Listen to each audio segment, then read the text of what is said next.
কি বলবো ভাই, বলার কোনো ভাষা নাই। কেউ বলছে গুড়া খাওয়া আরাম, আবার কেউ বলছে গুড়ার মাংস খাওয়া হালাল। দেখেন, যদি গুড়ার মাংস খাওয়া হালাল না হতো তাহলে কি গুড়ার মাংস কেনার জন্য মানুষ লাইন বেঁধে এইভাবে মারামারি করতো? একটু দৃশ্যটা দেখুন। গুড়ার মাংস কিনতে গিয়ে দেখেন মানুষ কিভাবে মারামারি করছে। এই গুড়ার মাংস কিনতে গিয়ে সকাল থেকে মানুষ বিকাল পর্যন্ত লাইন ধরে দাঁড়িয়ে আছে শুধু গুড়ার মাংস কেনার জন্য। আপনি কি জানেন গুড়ার মাংস সত্যি হারাম? আপনি কি জানেন গুড়ার মাংস হালাল?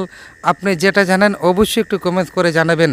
যদি আরাম হয় তাহলে মানুষ এটা কিভাবে খায়, তাও আবার সিরিয়াল ধরে 300 টাকা কেজি, 3 কেজি 2 কেজি মাংস কেনার জন্য 3 থেকে 4 ঘন্টা সিরিয়ালে দাঁড়াতে হয়। আসলে আমরা কি বুঝতে পারছি না আসলে কোনটা হালাল আর কোনটা হারাম। আপনি যদি হারাম জানেন অবশ্যই কীভাবে আরাম হলো একটু কমেন্টে জানাবেন।